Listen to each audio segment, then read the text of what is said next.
Back on MorningLine. Thanks for joining us. Our final segment with Allison Fields taking your phone calls here on the Plus. It's MorningLine.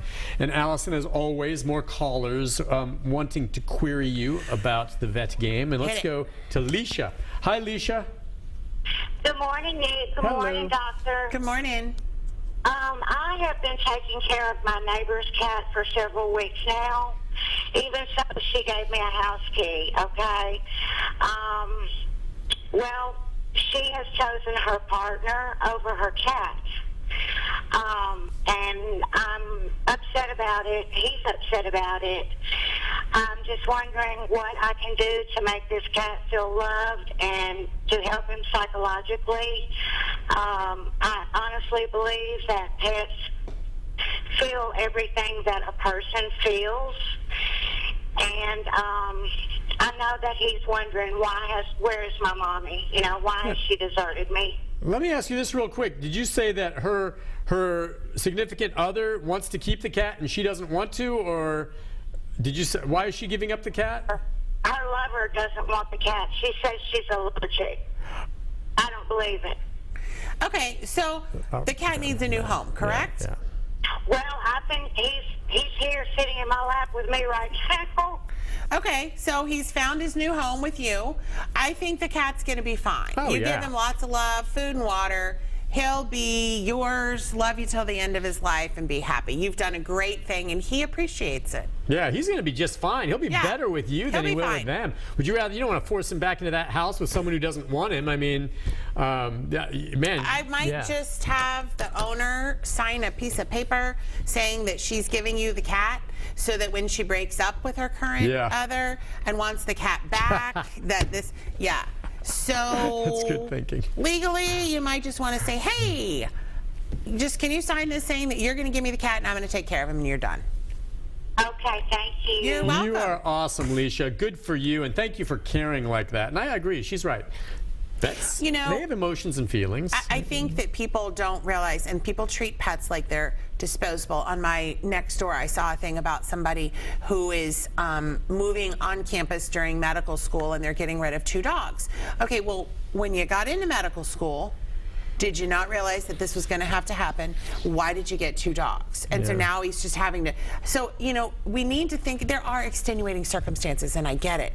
But choosing to just disregard a pet for convenience is a little annoying. I think it's really your responsibility if an extenuating circumstance comes about to find a good new home for it. I understand some people can't keep the animals for some good reasons. And sometimes it can't happen. And what if somebody's in a car accident? Oh, yeah, I mean, there are reasons. That's different. Yes, that's but different. Well, how about this? I mean, is this a good reason? At the shelter in Mount Juliet, there was a case where the woman brought the dog in, and they asked why, and she said, "Well, we got a new couch, and this one doesn't match the color of the couch." I mean, is that a good reason? Really? Are you making that up? No. Because I see that little.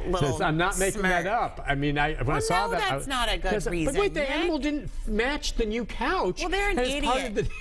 Do you really even want to know who that person is? Because if you did, oh my gosh, what an idiot. I know. Can you imagine someone actually did that? They got a new couch, and the color of the dog's fur didn't match the new couch, so they gave up the dog. Before I met my husband, I had a few dates with a really, really successful, nice guy who was allergic to cats. And he said that if we were going to continue dating, I was going to have to get rid of my cats. Yeah, it's a problem. And sayonara, sucker. Exactly. Well, at least he was straight up with you. Well, he was straight up, and I said, well, you know what? At that point, we cannot date anymore. Yeah, that's a deal breaker. My cats aren't going anywhere. Yeah. Let's go to Lee. Lee, good morning. Good morning. Thank you for taking my call. Sure. My question is, I have a 9-year-old male Shih Tzu, and he is just scratching and itching. He'll be laying for 2 hours, and he's fine, and then he goes into attack mode. He has no fleas. He has no dandruff. Have you been to see your vet? And I'm just wondering what's maybe causing the itching. Have you been to see your vet? I have not been to the vet in 3 months, but he got a clean bill of health 90 days ago. Okay, so if this is a new finding, you probably need to see the vet. And as much as and I'm not telling you your dog is covered in fleas, but I see probably 90% of the time when somebody's itching and they're not on flea control or something else is going on, the owner comes in, my dog does not have fleas, I can find a flea. Or I can find some flea dirt, which is flea poop. Fleas are really, but I can't find a lot because fleas are really fast. And as soon as you start ruffling that hair, they're gone.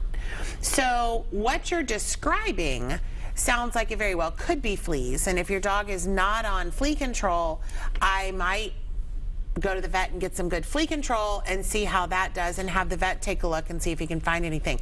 Sometimes it's not that they're covered in fleas. Sometimes it's 1 or 2 fleas and they are just like, whoa, and they get them and then they track them down, chase them and eat them. Now there's no flea and they go back outside and they get another flea. So a lot of times it's not that the dog is covered. Sure, right. It's just a few here and there driving them crazy. Well, even if it's just one and they're allergic, that would really drive them nuts too. Absolutely. Okay, yeah, just if it's been 3 months, just check it out. Yeah. It's probably something basic. Let's go to Rachel. Hi, Rachel. Hi, good morning. Good morning. Morning. How can we help you? I have a question about heartworm preventative. I've been told that I can use horse heartworm treatment to give to my dog for heartworm preventative. What do you think about that? There is no horse heartworm treatment. Oh, did you say horse? I think you're talking about horse dewormer. But yeah, horse dewormer for the heartworm. You know, I don't recommend that for several reasons. One, the concentration is so high that unless your vet is calculating that dose for you, I've actually seen dogs that people were doing that and they came in neurologic and had to be in the hospital for a couple of days. The other thing is that it only does heartworms. It doesn't do any intestinal parasites or anything like that. You know, your old farmers and stuff may have done that and been very lucky that they didn't, you know, overdose a dog too much. I think that, yeah, it's a whole lot cheaper. I get that. But the risks that you're running, and if you were going to make sure your dog was on a regular deworming, like I said, that medication does not take care of dog intestinal parasites. By the time you buy your dewormer and spend the money on that monthly, you might as well just buy heartworm prevention because it's about the same price. Gotcha. And it's a lot safer. Okay. Yeah, it was a good question, though. I mean, apparently some people go that route, but, you know, it's for horses, not dogs. And the big thing is the intestinal parasite control and the dosing. The dosing it's so concentrated for horses, obviously, because they're ginormous, that if you give too much, and I've seen a couple dogs came in looking like they're drunk, completely neurologic, and after asking 4,000 questions about what could your dog have gotten into, I finally stumble across, we give it, you know, our horses, la la la, and I'm like, how much are you giving? And they're giving like 12 times the recommended doses. Yeah, that's and even that is like this much because for a it's horse, so, which is huge. All right. I guess this time of year, 2 things. A lot of company coming into homes. If you have dogs that are high strung, you have thunder shirts. Does Benadryl calm dogs down? Anything? Usually. Not really? Benadryl for dogs. It's more allergy. It's more allergy and a histamine, and it doesn't seem to make the majority. There are occasional people that swear to me that Benadryl just knocks their dog out, and it very well could be. But for the most part, Benadryl doesn't seem to make dogs sleepy.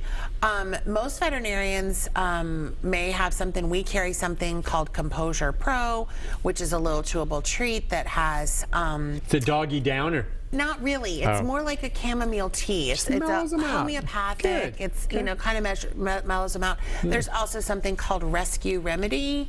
Dr.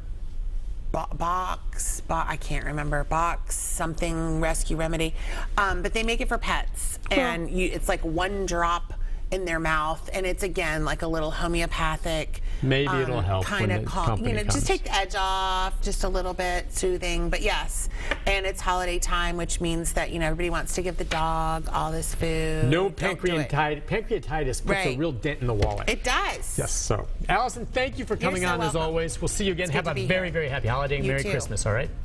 Be right back to wrap things up right after this. Stay with us.